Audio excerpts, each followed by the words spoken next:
Hello and welcome all of you. You are watching K Commerce Academy with me Kunal Singhal. Class 12th accountancy में cash flow statement का chapter हम पढ़ रहे हैं। Format को, operating, investing and financing activities को सभी को डिटेल में हमने अपने प्रीवियस लेक्चर्स में कवर किया है और आज हम करने वाले हैं और एक numerical questions with the complete cash flow statement, जिसमें हम कंप्लीट कैश फ्लो स्टेटमेंट करेंगे और एक दो उसमें एडजस्टमेंट्स को भी डील करेंगे। So without wasting much time, let's begin with the numerical question. Here we do have one question. Following is the balance sheet of Mevanka Limited as at 31st March 2000. देखिए dates तो इसमें अक्सर गलत आ जाती हैं printed. 2019 हम इसको लिखते हैं, ठीक है। 2019 जो है हमारा एक करंट ईयर हो जाएगा और 2018 हमारा प्रीवियस ईयर हो जाएगा, राइट। यहाँ पे 2019 आएगा। शेयर कैपिटल दे रखा है, शेयर कैपिटल 1 लाख से 3 लाख का हो गया। फाइनेंसिंग एक्टिविटीज में हम डील करते हैं शेयर कैपिटल को।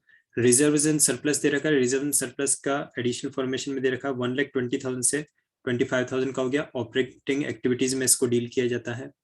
लॉन्ग टर्म बोरोइंग्स को हम फाइनेंसिंग एक्टिविटीज में डील करेंगे। Issue of raising of long term borrowings हो जाएगा, ये इंक्रीज हो रहा है।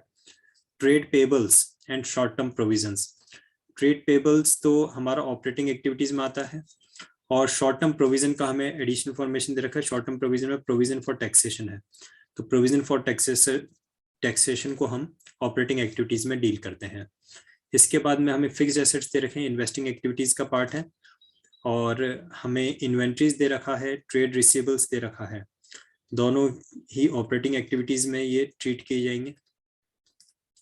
Then cash and cash equivalents हैं एंड अदर करंट एसेट्स हमारे पास में है। तो कैश एंड कैश इक्विवेलेंट्स जो हैं ये तो आपका एक अलग ही हेडिंग रहता है कैश एंड कैश इक्विवेलेंट्स का।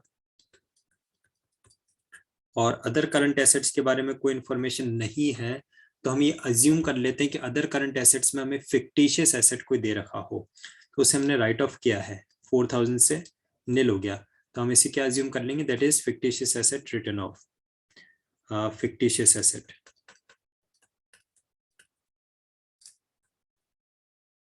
लाइक एडवर्टाइजमेंट सस्पेंस अकाउंट वगैरह हो गया, तो उसे हम यहाँ पे अज्यूम कर लेंगे अदर करंट एसेट, वो राइट ऑफ किया हुआ है। इसके अलावा फर्दर देखें आप कि आगे और क्या इंफॉर्मेशन हमें गिवन है।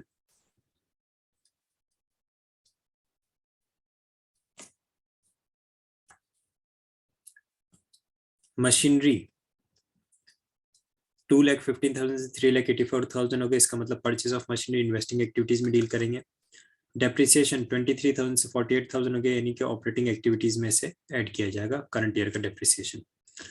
फर्दर इंफॉर्मेशन में दिया additional loan was taken on 1 जुलाई 2016, नहीं आएगा ये, इट वुड बी 2000, हमने क्या लिया था 18 और 19 लिया था, तो 2018 हो जाएगा ये। और इवन यहाँ पे भी मिसप्रिंट है, ये 2018 होगा यानी कि प्रीवियस ईयर, और ये 2019 होगा यानी कि करंट ईयर, राइट। तो ये जो लोन आपने लिया है, ये 10% का लोन, ये कितना लिया आपने, 20,000 रुपीज का, 6 मंथ नहीं 1 जुलाई को लिया है, यानी कि जब आप इंटरेस्ट कैलकुलेट करेंगे तो आप 60,000 पे 10% के रेट से इंटरेस्ट कैलकुलेट करेंगे, कितने मंथ्स के लिए, ओनली 3 मंथ्स के लिए, that is April, May and June. और फिर 1 जुलाई को तो आपने लोन और एक्वायर कर लिया, तो अब 80,000 हो गया। इस 80,000 पे 10% के रेट से 9 मंथ्स के लिए कैलकुलेट किया जाएगा। तो ये इंटरेस्ट ऑन लोन के कैलकुलेशन के लिए डेट बहुत यूजफुल रहेगी। फर्दर दिया tax of ₹53,000 was paid during the year. Provision for tax हमें दे रखा है 70,000 ओपनिंग एंड 68,000 क्लोजिंग, और उसके बाद हमें 68,000 ओपनिंग नहीं, सही बिल्कुल, जो प्रीवियस ईयर का वही हमारा ओपनिंग रहेगा, प्रीवियस ईयर का ओपनिंग रहेगा और करंट ईयर का क्लोजिंग रहेगा। और फिर दिया है कि पेमेंट कितना किया, तो ऐसी सिचुएशन में हम क्या करेंगे, हम एक प्रोविजन फॉर टैक्सेशन अकाउंट बनाएंगे, प्रोविजन फॉर टैक्सेशन अकाउंट बना के और उसमें हम इसको डील करेंगे। तो शुरू करते हैं हम लोग। सबसे पहले हम क्या लेंगे, अच्छा इस क्वेश्चन में देखो आप, टैक्स के बारे में तो इन्फॉर्मेशन है, सीधे सीधे हम अकाउंट बना लेंगे, लेकिन डिविडेंड और रिजर्व के बारे में कोई इन्फॉर्मेशन नहीं है। टैक्स के बारे में क्या क्या इन्फॉर्मेशन है? ओपनिंग आपके पास में है 70,000 का, क्लोजिंग हमारे पास में है 68,000 का, और पेमेंट हमने की कितना किया टैक्स का 53,000। तो सबसे पहला वर्किंग नोट हम यही बनाएंगे, 70,000, 68,000 और 53,000, तीन फिगर हमारे पास में आ रहे हैं। देखिए ये मैंने फॉर्मेट ड्रॉ करके रखा है, प्रोविजन फॉर टैक्सेशन अकाउंट,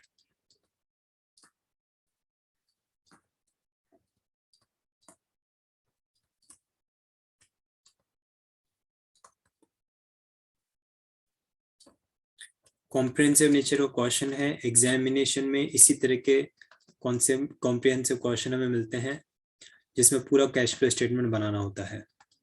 सभी पॉइंट्स में बहुत स्टेप बाय स्टेप डिटेल में समझा रहा हूँ, उम्मीद करता हूँ आपको क्लियर होंगे। कोई डाउट लगता है तो आप चैट बॉक्स में पूछ सकते हैं, कमेंट में पूछ सकते हैं। प्रोविजन फॉर टैक्सेशन अकाउंट हम बना रहे हैं। प्रोविजन का हमेशा क्रेडिट बैलेंस होता है, ये बात याद रखिएगा। लाइबिलिटीज का, प्रोविजंस का, राइट, कैपिटल का, ये कुछ ऐसी चीजें हैं जिनके हमेशा क्रेडिट बैलेंस ही होते हैं। तो जिसका क्रेडिट बैलेंस होता है उसको ओपन करेंगे क्रेडिट में और क्लोज करेंगे डेबिट में, अपोजिट साइड पे क्लोज होगा। To balance carried down 68,000। फिर क्वेश्चन में हमें क्या दे रखा है कि आपने पेमेंट किया टैक्स का, कितना पेमेंट किया 53,000 का, टू कैश अकाउंट। पेमेंट करते हैं हमारी एंट्री क्या होगी, taxation account debited to cash account या फिर टू बैंक अकाउंट। तो इसकी जब लेजर पोस्टिंग आप करेंगे प्रोविजन फॉर टैक्सेशन अकाउंट में, तो आप क्या लिखेंगे, टू कैश अकाउंट रुपीज 53,000। ये गिवन है क्वेश्चन में, 53,000 का हमने पेमेंट किया, ये बात एडिशनल फॉर्मेशन में दे रखा है। अब हम बैलेंसिंग फिगर कैलकुलेट करेंगे। तो 1,21,000 में से 70,000 डिडक्ट करने पे हमारे पास बचता है कितना, 51,000। This is balancing figure actually.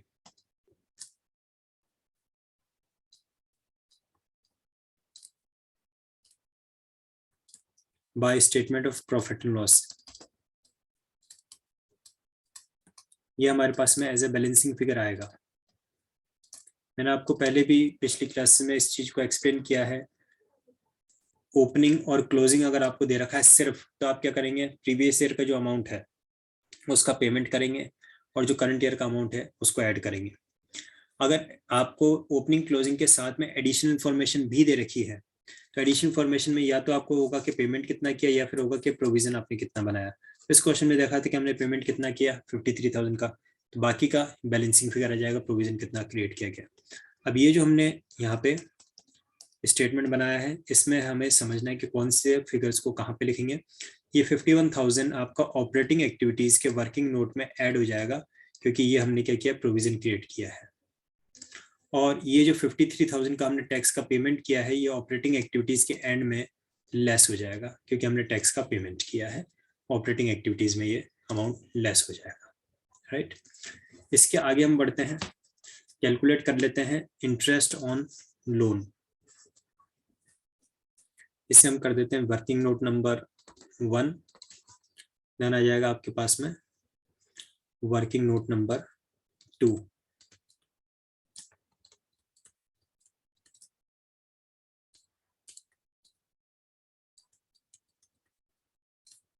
Loan हमें दे रखा है, देखिए 60,000 रुपीज का लोन था, उस पर 10% की रेट से हम इंटरेस्ट कैलकुलेट करेंगे, लेकिन सिर्फ 3 मंथ्स के लिए। आफ्टर दैट 80,000 रुपीज के लोन पर हम 10% के रेट से इंटरेस्ट कैलकुलेट करेंगे 9 मंथ्स के लिए। इसे जब हम सॉल्व करते हैं तो हमारे पास में देखिए 6,000 और 6 को हम डिवाइड करेंगे 4 से, 1,500 तो आएगा ये, और 8,000 4 2 6,000 आएगा यहाँ पे। टोटल हो गया हमारे पास में कितना, 7,500 एज इंटरेस्ट ऑन लोन। आपको याद है इंटरेस्ट ऑन लोन जो होता है ऑपरेटिंग एक्टिविटीज में तो इंटरेस्ट ऑन डिबेंचर हो गया, इंटरेस्ट ऑन लोन हो गया, ऑपरेटिंग एक्टिविटीज में ऐड किया जाएगा ये, और फाइनेंसिंग एक्टिविटीज में हम इसे लेस करेंगे इंटरेस्ट पेड के नाम से, राइट। नेक्स्ट हम स्टेप पे आते हैं अपने, जो कि होगा calculation of profit before tax and extra ordinary items. वो भी हमें वर्किंग नोट बना के ही कैलकुलेट करना होता है। करंट ईयर का जो भी नेट प्रॉफिट होता है उसमें हम 3 चीजें ऐड करते हैं, provision for tax, transfer to reserves and propose dividend. Dividend equity का, प्रेफरेंस का, और जो इंटरम डिविडेंड, सभी तरह के डिविडेंड को हम क्या करते हैं, ऐड करते हैं वर्किंग नोट में। याद रखिएगा डिविडेंड के लिए अकाउंटिंग स्टैंडर्ड जो अप्लाई होता है वो है accounting standard 4, working note number 3, calculation of profit before tax and extraordinary item.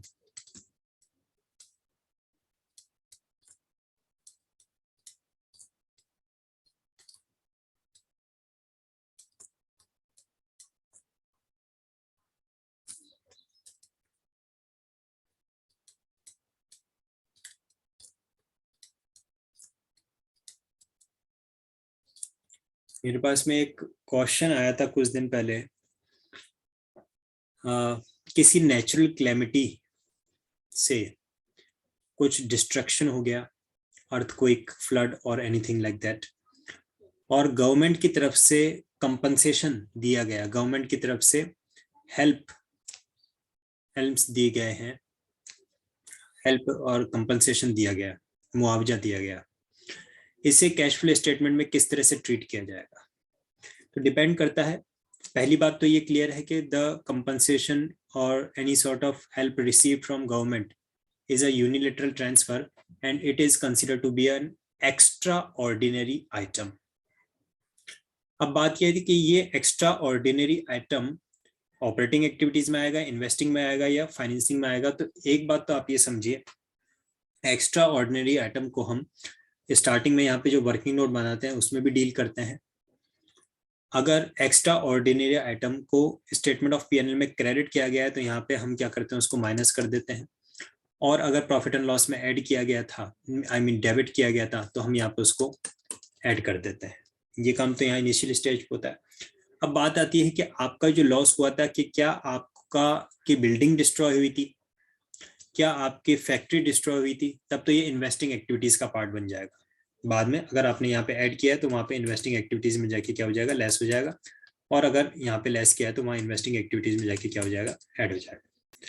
लेकिन अगर इस नेचुरल क्लैमिटी से आपका गुड्स डिस्ट्रॉय हुआ है, तो गुड्स डिस्ट्रॉय हुआ है तो फिर वो ऑपरेटिंग एक्टिविटीज का पार्ट बनेगा। Extra ordinary item operating activities के एंड में, जहां पे हम टैक्स पेड को लेस करते हैं ना, वहीं पे एक्स्ट्रा ऑर्डिनरी आइटम्स का भी ऐड लेस करते हैं। अगर स्टार्टिंग में लेस किया था तो ऐड करते हैं, और स्टार्टिंग में ऐड किया तो लेस करते हैं। तो ये extra ordinary items however not included in syllabus नहीं पूछा जाता है, बट आपके नॉलेज के हिसाब से मैंने आपको एक्सप्लेन किया कि ये चीज भी इस तरह की होती है। ठीक है, अब हम कैलकुलेट कर रहे हैं profit before tax and extraordinary item. उसके लिए हमारा सबसे पहला आइटम रहेगा net profit as per statement of profit and loss.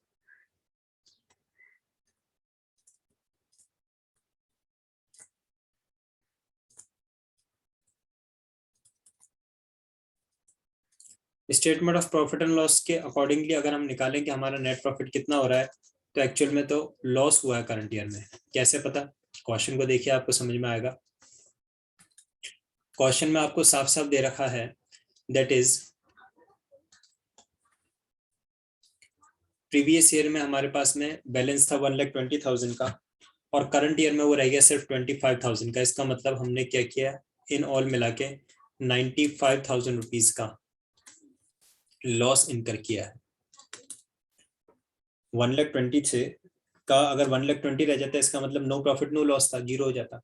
1,20,000 previous year में था, और यहाँ पे अगर 1,30,000 हो जाता, इसका मतलब हमने करंट ईयर में 10,000 का प्रॉफिट अर्न किया। लेकिन यहाँ तो उल्टा हो गया काम, 120 से 25 रह गया, कम हो गया। इसका मतलब हमने 95,000 रुपीज का क्या किया है, लॉस इनकर किया है। Got it. और इस लॉस में हम क्या करेंगे, प्रोविजन फॉर टैक्सेशन का एडजस्टमेंट करेंगे।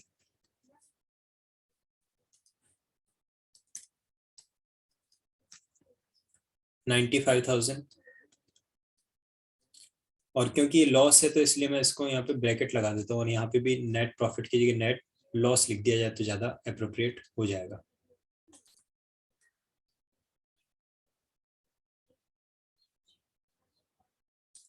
आई होप आपके बहुत सारे कॉन्सेप्ट्स मेरी क्लासेस से क्लियर हो रहे हैं। किसी तरह का कोई डाउट लगता है, क्वेरी लगता है, तो आप मुझे मेल कर सकते हैं kunalsinghal85@gmail.com पे, या फिर आप हमारे टेलीग्राम ग्रुप को ज्वाइन कर सकते हैं क्विक कॉमर्स एकेडमी का। इसमें हम ऐड करते हैं स्टूडेंट्स 3 चीजें, tax, dividend and reserve. Question में प्रोविजन फॉर टैक्स के बारे में तो पूरी इंफॉर्मेशन है,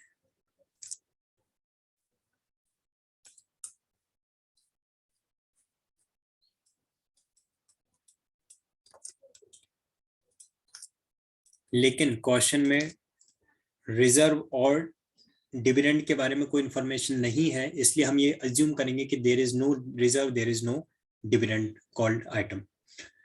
प्रोविजन फॉर टैक्सेशन, ये जो हमने क्रिएट किया था 51,000 का, ये यहाँ पे ऐड होगा, और 51,000 का आप ऐड तो कर रहे हैं, लेकिन ऊपर जो लिखा हुआ है वो क्योंकि नेगेटिव का है, नीचे जो आपके पास में finally net loss before tax आएगा वो भी नेगेटिव ही आएगा, और समवेयर इट विल बी 44,000, क्योंकि लॉस है नेगेटिव है इसलिए मैंने ब्रैकेट लगा दिया।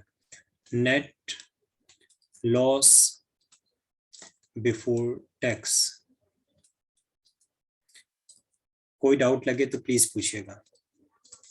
फाइनली जितनी आइटम्स कैलकुलेट करने की जरूरत थी स्टूडेंट्स, हमने 3 वर्किंग नोट बना के सारा कैलकुलेट कर लिया। अब हम चलेंगे अपने मेन स्टेटमेंट में।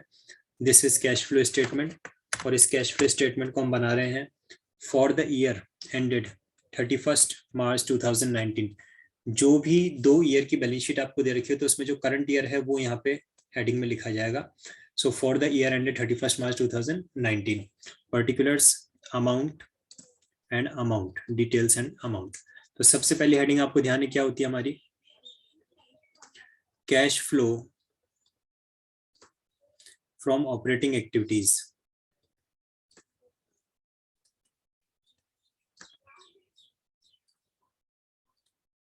और cash flow from operating activities में आपको मेनली 4 सब हेडिंग्स याद रखनी है।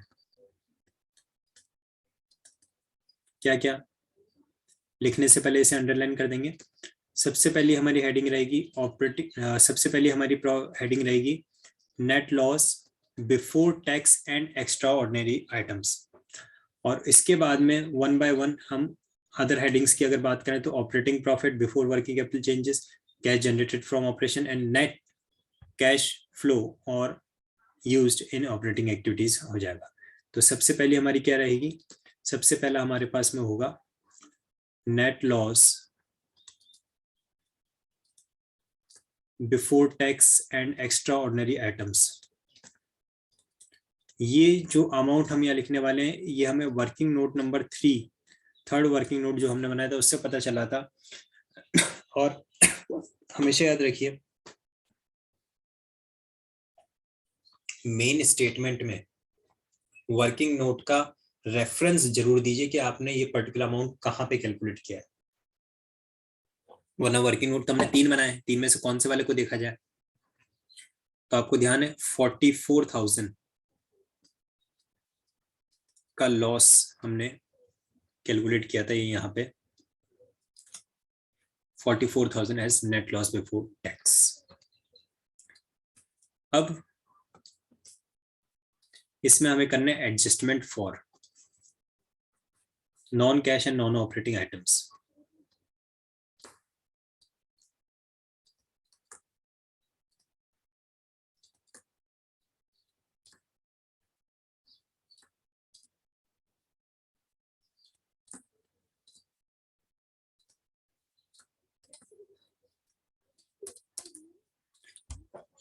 Non cash and non operating items के लिए एडजस्टमेंट करते समय हम कुछ चीजें तो ऐड करते हैं, मेनली 5 चीजें आपको याद रखनी है students. Goodwill written of,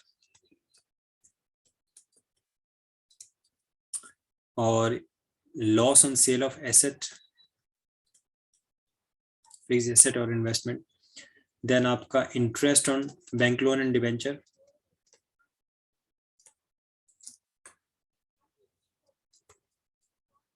right. Then fourth हमारे पास में इसमें रहता है डेप्रिसिएशन, और फिफ्थ हमारे पास में इसमें रहता है provision for doubtful debts created. तो यही 5 आइटम्स होती हैं जो मेनली यहाँ पे ऐड करने के लिए आती हैं। तो इस क्वेश्चन को अगर हम देखें तो गुडविल के बारे में तो कोई इन्फॉर्मेशन नहीं है, लॉस तो कोई मशीन सेल ही नहीं की तो लॉस प्रॉफिट लॉस होने का मतलब नहीं है। बचा interest on bank loan and depreciation, ये दोनों इस क्वेश्चन में है। प्रोविजन फॉर डाउटफुल डेट इस क्वेश्चन में नहीं है। तो सबसे पहले इंटरेस्ट ऑन बैंक लोन अगर आपको याद है तो हमने कैलकुलेट किया था,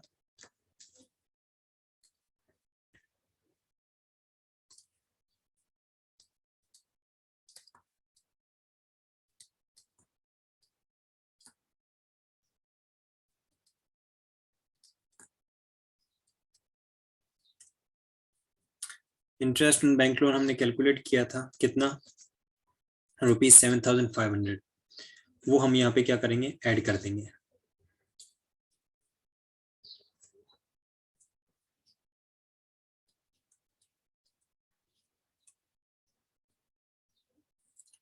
और इसके अलावा दूसरा आइटम होगा डेप्रिसिएशन।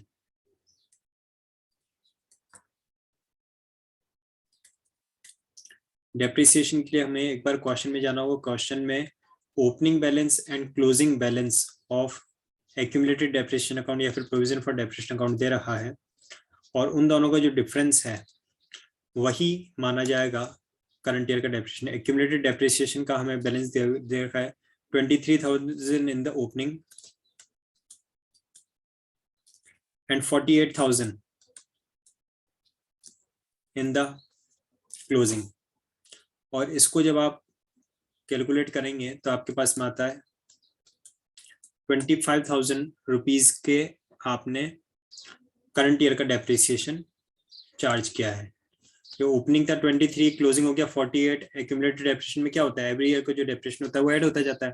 तो ये इतना कैसे बढ़ा, क्योंकि 25,000 रुपीज का डेप्रिसिएशन आपने करंट ईयर में चार्ज किया, इसलिए बढ़ा, राइट। तो हम चलेंगे क्वेश्चन में लिखेंगे इस चीज को। डेप्रिसिएशन हमारा कितना बना, 25,000 रुपीज का, और इसके बाद में हम इसको ऐड करेंगे तो हमारे पास में एग्रीगेट नंबर सेकंड आ जाएगा, ऑपरेटिंग प्रॉफिट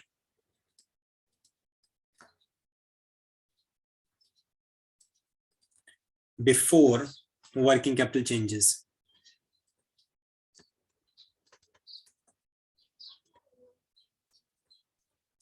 प्रॉपर हेडिंग लिखना और सही सीक्वेंस में लिखना, ये मोस्ट इंपॉर्टेंट रहता है कैश फ्लो स्टेटमेंट में, और इम्पोर्टेंट चैप्टर है, इसीलिए मैं आपको इतना लंबा इसको करवा रहा हूँ। अदरवाइज 2-3 क्लास में मैं किसी भी चैप्टर को कंप्लीट कर देता हूँ। Operating profit before working capital changes कितना आ जाएगा, ये 32,500। इसमें से हम लेस करेंगे 5, देन 3 minus 2 1, देन 3 नहीं 4 minus 3 1, 11,500 रुपीज का आपका क्या आ गया, 11,500 रुपीज का हमारे पास में operating profit before working capital changes आ गया। अब हमें करना है एडजस्टमेंट्स फॉर वर्किंग कैपिटल, यानी कि इसमें हम ऐड करेंगे any increase in current liabilities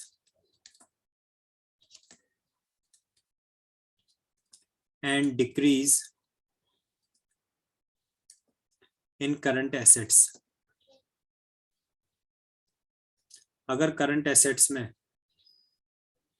किसी तरह का डिक्रीज होता है, इसका मतलब हमने उसे सेल कर दिया होगा, उसको कैश में कन्वर्ट कर लिया, तो वो कैश इनफ्लो हो गया। और वहीं पे अगर किसी करंट लायबिलिटी में इंक्रीज होता है तो पैसा हमने और लिया होगा, इसलिए वो आपका पॉजिटिव हो जाता है। चलते हैं क्वेश्चन में देखते हैं एक बार। क्या क्या दे रखा है हमें करंट एसेट्स और करंट लायबिलिटी से रिलेटेड। तो क्वेश्चन में हमें एक तो आइटम है इन्वेंट्रीज, करंट लायबिलिटीज की अगर मैं बात करूं 20,000 से 6,000, और जब करंट लायबिलिटी में फॉल होता है तो हम इसे ऐड करते हैं, सॉरी करंट लायबिलिटी में डिक्रीज जो होता है उसे हम लेस करते हैं, और शॉर्ट टर्म प्रोविजन ये तो लेना नहीं है। इन्वेंट्रीज 60 से 67,000, जब करंट एसेट में इंक्रीज होता है तो उसे भी हम क्या करते हैं, माइनस करते हैं।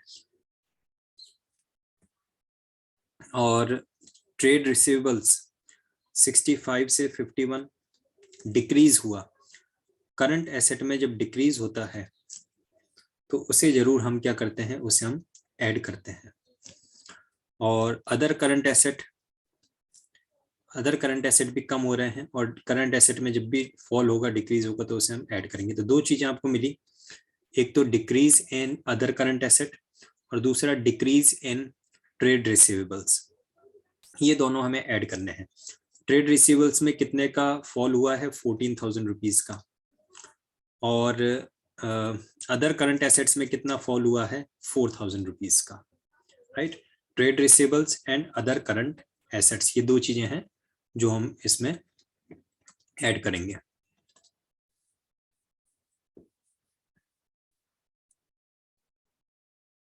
Decrease in trade receivables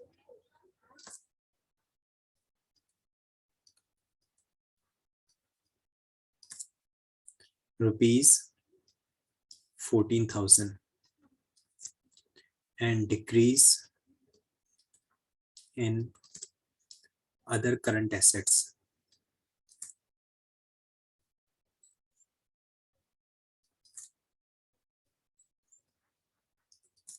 ₹4,000। तो ये 18,000 तो ऐड हो जाएगा।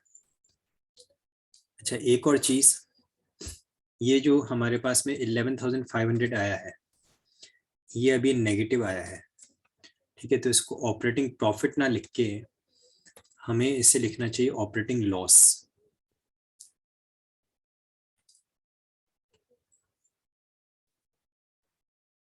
बिफोर वर्किंग कैपिटल चेंजेस, ये ऑपरेटिंग प्रॉफिट नहीं होगा, क्योंकि नेट लॉस से हमने क्वेश्चन की शुरुआत की थी, तो ये हमारे पास में क्या आएगा, ऑपरेटिंग लॉस आएगा।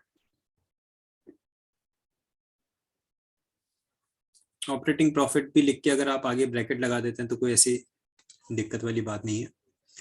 Operating loss before working capital changes, और फिर ये 18,000 इसमें आप ऐड करेंगे, अब ये पॉजिटिव कन्वर्ट हो जाएगा। 5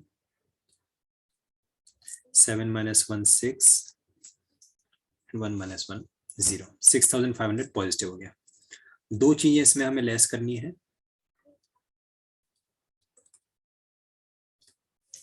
लेस क्या क्या चीजें होती है, अगर किसी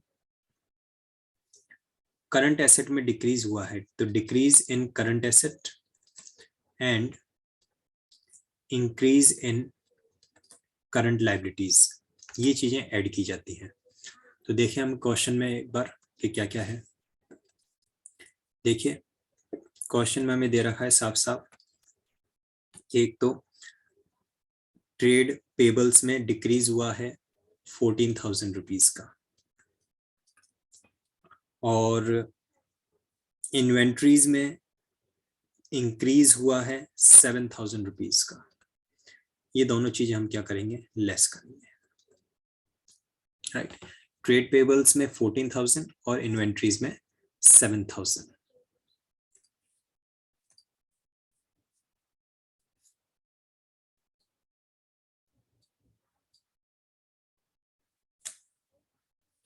इसमें हमने कुछ थोड़ा सा गलत लिख दिया है, मैं इसमें करेक्शन कर देता हूं।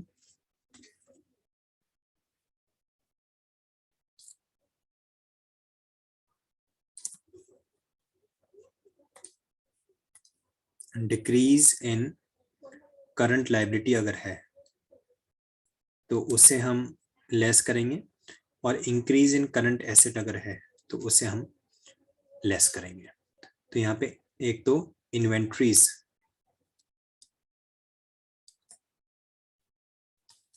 में 7,000 रुपीज का इंक्रीज हुआ है, और एक ट्रेड पेबल्स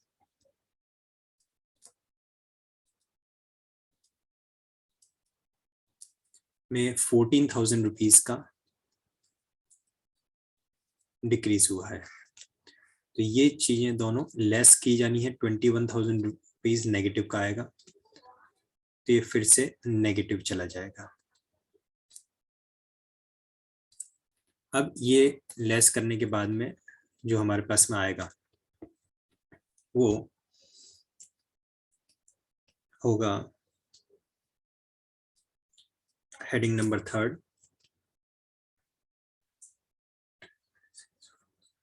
14,500, और ये नेगेटिव आएगा। इसे हम लिखेंगे cash generated from operation. Obviously negative है, तो कैश यूज्ड इन ऑपरेशंस आप लिख सकते हैं। कैश जनरेटेड फ्रॉम ऑपरेशन की जगह हम इसको क्या लिखेंगे, कैश यूज्ड इन ऑपरेशंस।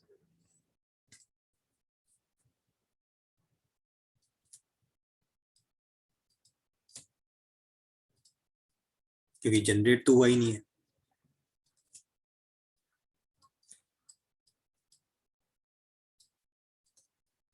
और इसमें से हम लेस करेंगे एक आइटम जिसका नाम है टैक्स पेड।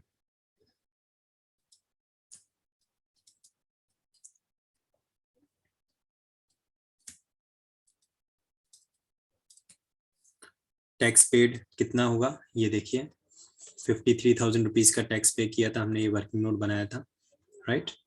तो ये 53,000 हमें उसमें से माइनस कर देना है।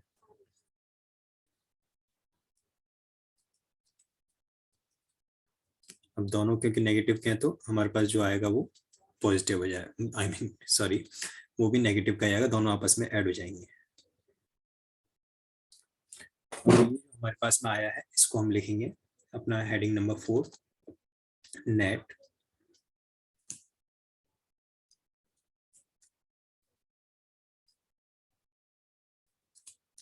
Cash used in operating activities.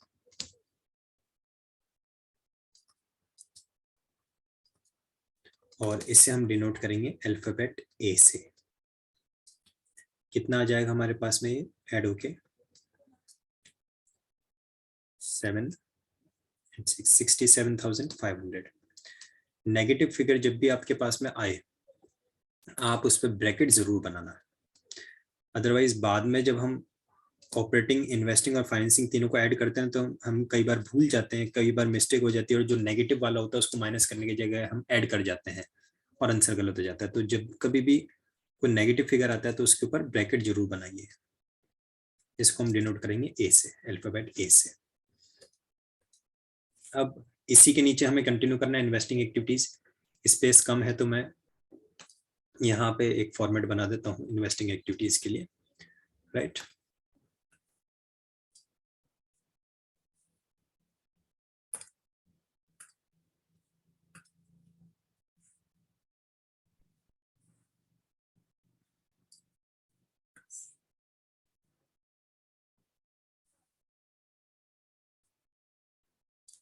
Investing activities के तो वैसे हमारे पास में ज्यादा आइटम्स नहीं है, सिर्फ एक ही आइटम है प्लांट एंड मशीनरी का।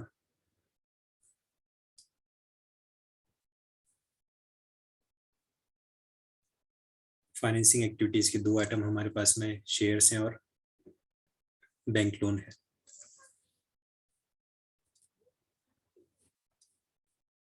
तब आती है हमारी heading number 2, cash flow from investing activities.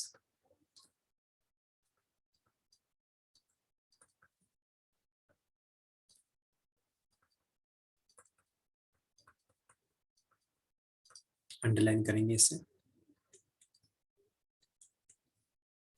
और अब चलते हैं हम क्वेश्चन में देखने के लिए कि इन्वेस्टिंग एक्टिविटी से रिलेटेड हमारे पास में क्या क्या इंफॉर्मेशन है। क्वेश्चन में इन्वेस्टिंग एक्टिविटीज से रिलेटेड स्टूडेंट सिर्फ एक ही आइटम है, प्लांट एंड मशीनरी 2,15,000 से 3,84,000 हो गया। तो कैसे हुआ? डेफिनेटली आपने और परचेज किया होगा। कितने का प्लांट आपने परचेज किया? लेस कर दीजिए करंट वैल्यू में से प्रीवियस ईयर की वैल्यू। ये क्लोजिंग है, ये ओपनिंग है, तो लेस करके 0 0 0 14 - 5 9 7 - 1 gives you 6 and 3 - 2 1। 1,69,000 का आपने प्लांट परचेज किया है। Purchase of plant and machinery का ये एक आइटम हो जाता है आपका नेगेटिव आइटम, राइट। इसको हम लिखेंगे यहाँ पे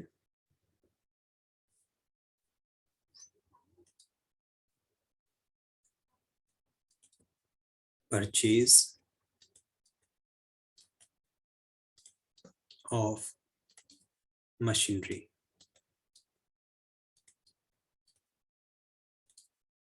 कितना हो रहा था हमारा?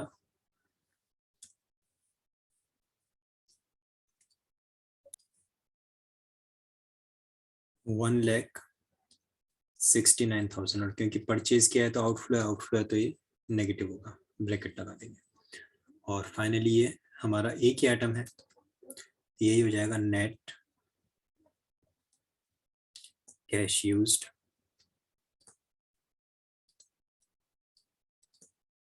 In investing activities.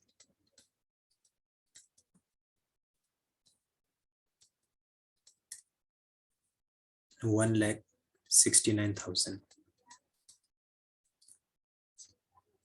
Double line करके क्लोज कर देंगे इनर कॉलम को। तो डिनोट करेंगे अल्फाबेट बी से, और आउटर कॉलम में भी जाएगा ये 1,69,000 नेगेटिव का।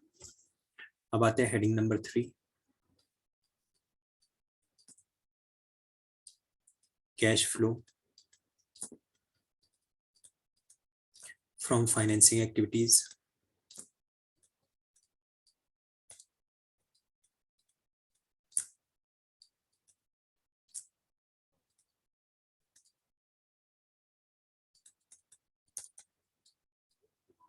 अंडरलाइन करेंगे इसे।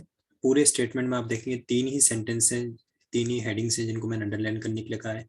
Cash flow from operating activities, then cash flow from investing activities, then cash flow from financing activities. Cash flow from financing activities के 2 ही आइटम हमारे पास में, एक तो है इशू ऑफ शेयर्स,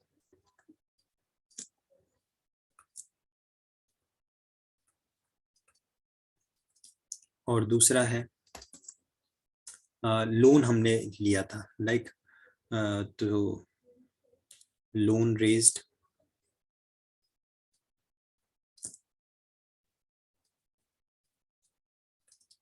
और एक और आएगा इंटरेस्ट पेड।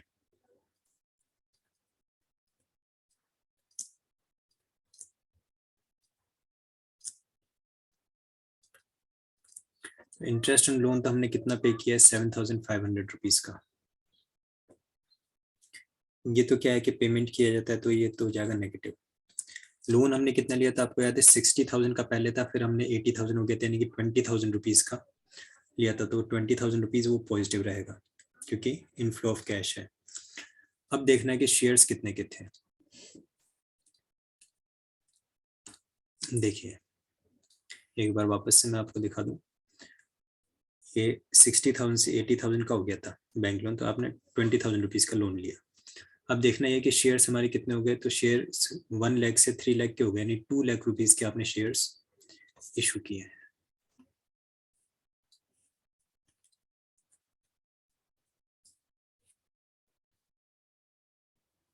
ये भी पॉजिटिव रहेगा क्योंकि इनफ्लो ऑफ कैश है। फाइनली हमारे पास में आएगा कितना? 2,20,000 में से 7,500 आप लेस कर दीजिए, तो हमारे पास बचेगा 12,500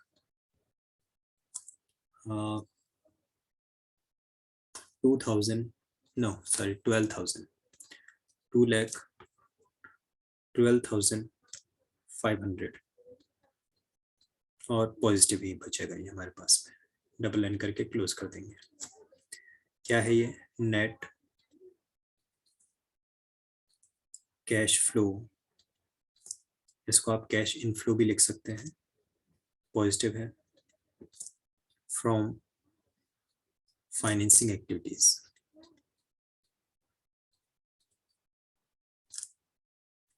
और इसे हम डिनोट करेंगे अल्फाबेट सी से। अब हमारे पास में 3 हो गए, ए, बी एंड सी। 2,12,500 पॉजिटिव। अब आउटर कॉलम में हम लाइन खींचेंगे अब जाके, है ना। यहाँ तक देखिए, यहाँ तक कोई कंफ्यूजन, कोई डाउट होता है एक बार पूछ। अब आता है हमारा हेडिंग नंबर 4, नेट इंक्रीज और decrease in cash and cash equivalents. तो ये इंक्रीज या डिक्रीज, ये हम कैसे पता चले हमें, है ना। तो इसके लिए हम क्या करेंगे, a प्लस बी प्लस सी हमें करना है। तो a कितना है हमारे पास में 67,500 नेगेटिव, b कितना है हमारे पास में 1,69,000 नेगेटिव, राइट। तो टोटल नेगेटिव का तो कितना हो गया आपके पास में 500, and this one will be 7 and 9 16 6 and 1 7 7 and 6 13 3 and 1 2,36,500। और जो हमारे पास में फाइनेंसिंग एक्टिविटीज है वो है 2,12,000। तो 2,36,500 में से 2,12,500 जब आप लेस करेंगे, ये तो है नेगेटिव का, तो आपके पास आएगा कितना, ये रह जाएगा हमारे पास में 24,000, और वो 24,000 नेगेटिव आएगा। और जब नेगेटिव आता है तो उसको हम क्या मानते हैं, नेट डिक्रीज। पॉजिटिव होता तो वो इंक्रीज होता, net decrease in cash and cash equivalents, A plus B plus C. कितना हो गया 24,000 नेगेटिव। इसमें हम करेंगे ऐड, इसमें हम करेंगे add opening cash and cash equivalents.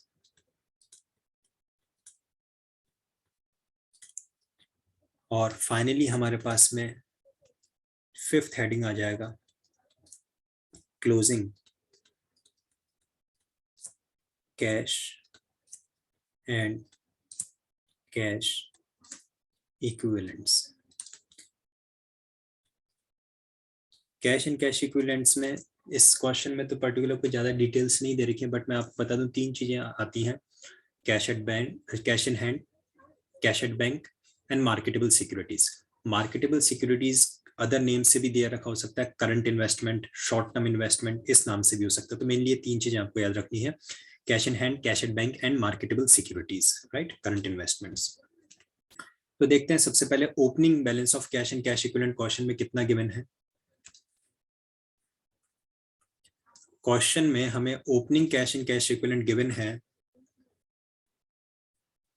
ये कैश एंड कैश इक्विवेलेंट, ये ओपनिंग 49,000 और ये क्लोजिंग 25,000, राइट। तो ओपनिंग 49,000,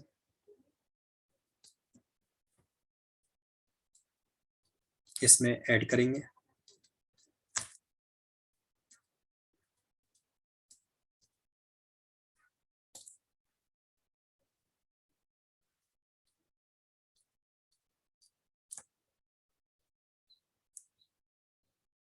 ऐड करने के बाद में हमारे पास में आता है